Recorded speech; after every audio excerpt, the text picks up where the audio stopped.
Welcome to the core values session of JA Ethics Virtual. This session should take approximately 20 minutes with 2 short videos, discussion, and a quick activity. On the right-hand side, you will notice some icons that will be used throughout the presentation. If the black icon is on the bottom right corner of a screen, you'll need to pause the video for the discussion or activity. To get us started, we are going to hear from JA volunteer, Judge Susan Sabers. Hello, everyone. I'm Susan Sabers, and I'm recording this in Sioux Falls, South Dakota. As perhaps you can tell from my courtroom or my robe, I'm a circuit court judge here in Sioux Falls, and I want to tell you a little bit about myself before I introduce the next segment. I'm 50 years old now. I was a lawyer here in Sioux Falls for almost 20 years before I was appointed to the bench to act as a judge here in Sioux Falls. I was appointed by Governor Dugard back in 2013. I did college out of state in Minnesota at the University of St. Thomas, but I came home for law school and went to the University of South Dakota School of Law. I worked for a judge right after law school and then practiced, as I said, for about 20 years, and now I am a judge. Right now, what I'm doing mainly is criminal work, meaning that I have to decide how long someone goes to jail or to the penitentiary if they've committed a crime. And sometimes when I talk about ethics, I think about how it overlaps with criminal difficulties. Ethics and crimes aren't the same thing, but we certainly bump into both in the work we do as a day-to-day basis. I'm supposed to introduce the segment on core values, and when they talk about core values, they've asked us to share a core value that we might honor in our daily lives. They define core values as a foundational principle or truth that guides your beliefs and behaviors. For me, probably my primary core value would be honesty, and I find that honesty, although at times gets you into trouble, it almost always gets you out of the same trouble. And I wanted to give a couple of examples of ethics and how it works in our day-to-day basis as you go into this first exercise. When I was in the legal practice doing cases as a lawyer before I took the bench as a judge, I had a senior partner at my law firm, and he was kind of our ethics go-to guy. If we wondered if we could take a case or if we wondered if we could do something in a given case, we would go and we would sit in his office and we would ask our questions and ask if he thought that it was a permissible thing to do under the ethical rules that we lived with as judges and as lawyers. And almost always he would begin his answer with, "If you're sitting and asking the question in my office, you probably already know the answer."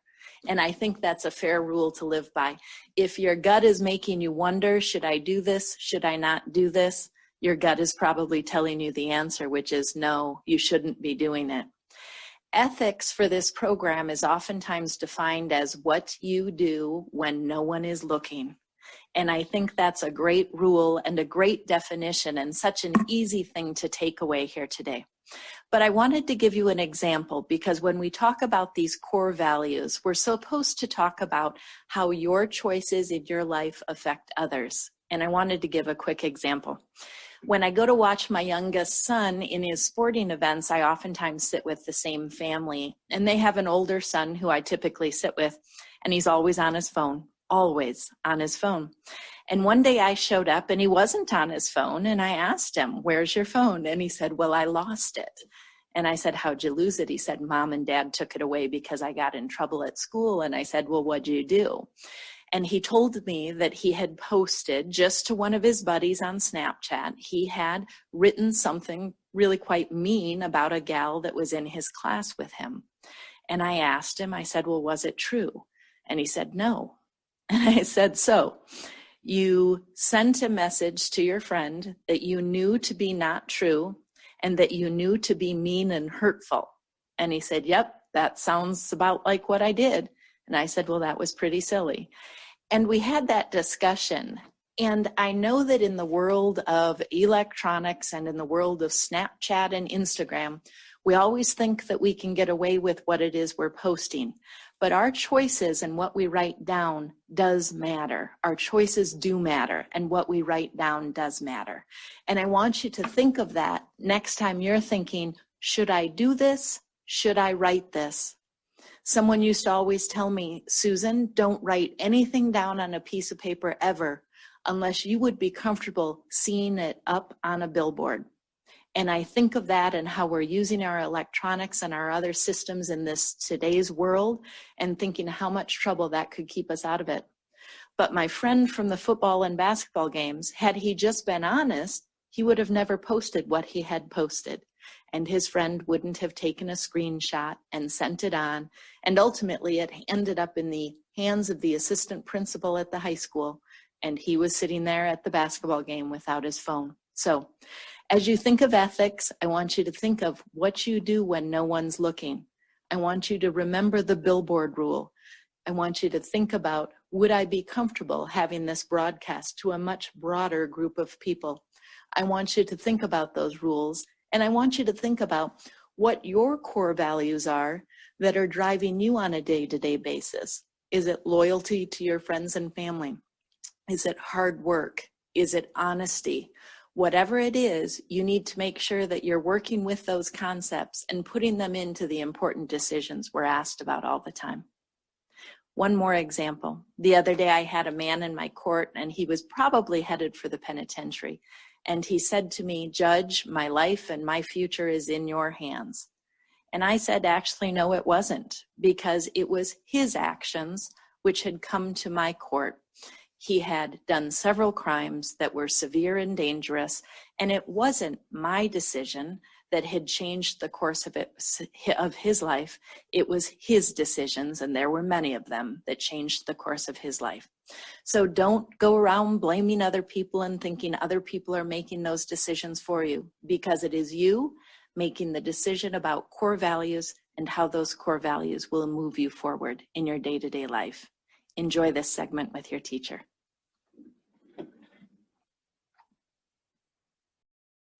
We are so grateful that Judge Sabers was able to bring that message to us virtually.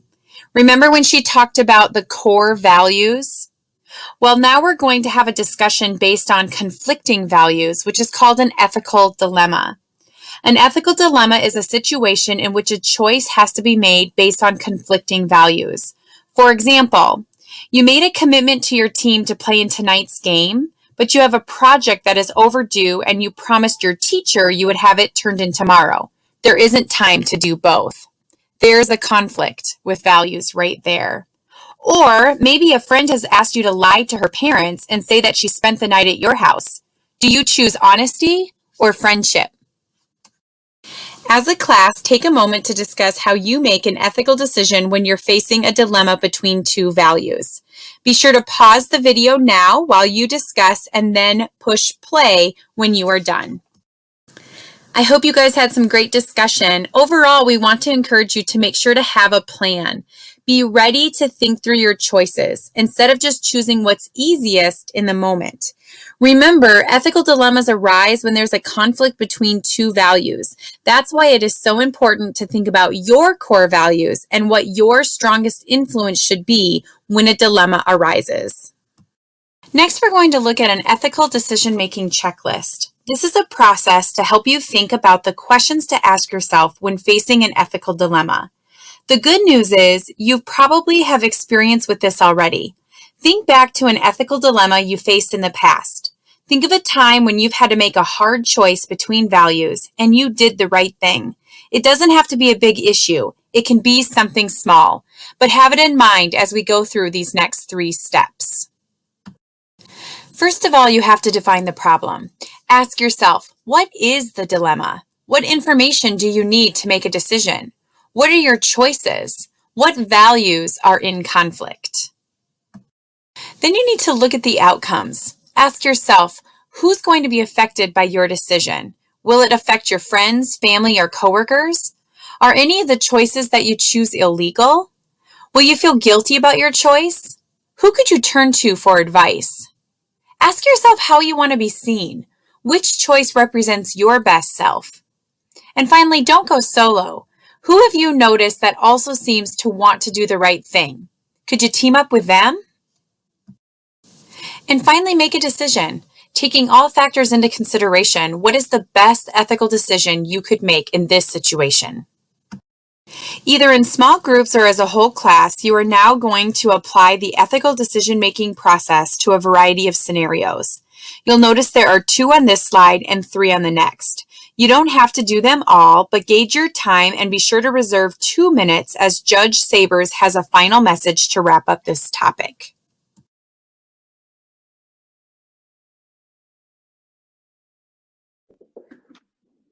Hello again, everyone. I hope by now you've had some fun having a discussion about core values with your teacher and your classmates. I want to leave you with a tiny little bit of homework from this session. Before you leave here today, what I'd like you to do is I would like you to come up with a person, someone at home, someone at school, and someone at work, if you have a job, that you could go to and have a discussion with about your core values.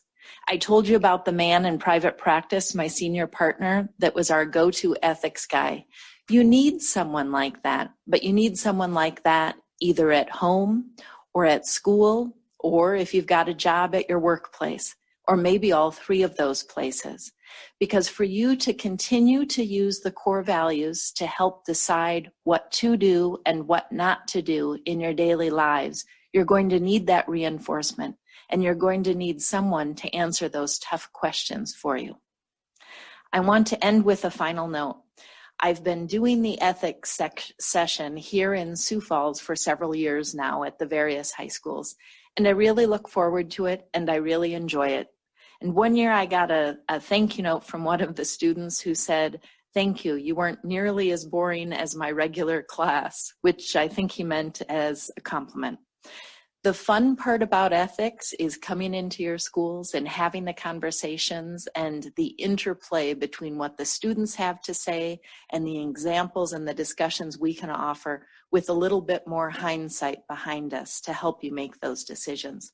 So I'm hopeful that in the next calendar year, we're back in your class and we're having these discussions in person. But in the meanwhile, I want to say to you all, core values, and think of how they interact with your day-to-day decisions. Think of how they interact with your day-to-day friendships and relationships, and make sure you're doing your best work to keep yourself on track. Thank you and good luck.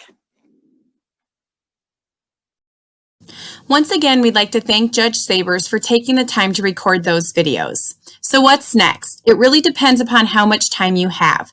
Either choose the social media topic, which takes about 15 to 20 minutes, or pick and choose a few short videos from the JA Ethics Video Bank. If time is tight, please skip to the closing message that takes about 10 minutes and features volunteer VJ Smith.